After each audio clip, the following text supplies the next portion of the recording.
FC Barcelona just played their second preseason game in South Korea against FC Seoul, and the match ended 7-3, meaning that 10 goals were being scored so far in this game. It was an excellent game. I think it was a beautiful game in total, and I think we have seen things that resonated very well in this game, and there are also things that did not resonate very well in this game. And let's talk about the things that resonated very well in this game. Now, one of the things that I saw in this game that makes a lot of sense that resonated in this game was the hunger for these players. I think you can clearly see that these players, they have this hunger to play. They have this hunger to, in fact, to compete. They have this hunger to score goals. In fact, you can clearly see that the competition is very, very high, and you can clearly see the quality that FC Barcelona is having so far. If you look at the squad for the first half and the squad for the second half, it's like nothing was missing, but only few things that supposed to be resonated and being corrected.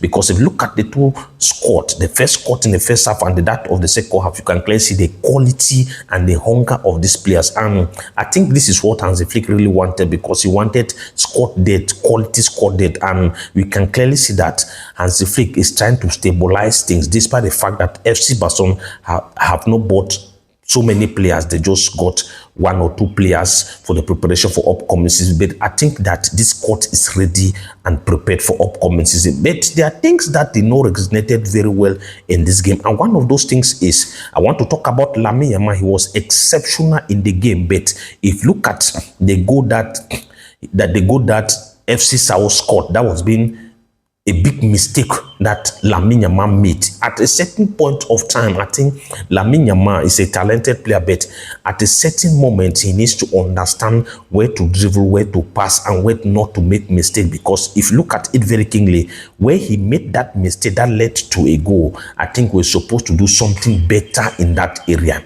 And also, if you look at the left wing and the right wing position, you can clearly see that the chemistry between Lamine Yamal and Jules Koundé was exceptional. And I think if that can also happen in the left wing position between Alejandro Balde and Rafinha, I think that is going to be very, very great, and is going to be very dreadful for upcoming season. Because if you look at it very keenly right now, you see that the right wing is definitely a threat to any team that is going to face FC Barcelona for upcoming season. But the left wing position, Alejandro Baldo and Rafinha, I think they need to click a chemistry that I think that side also supposed to be a threat to any team that is facing FC Barcelona for upcoming season. So I think that chemistry there needs to be readjusted, and I think Rafinha needs to do a bit better to how to click with Alejandro Balde very well. And if you look at the defensive line, I think that is where there is a big problem again, and I think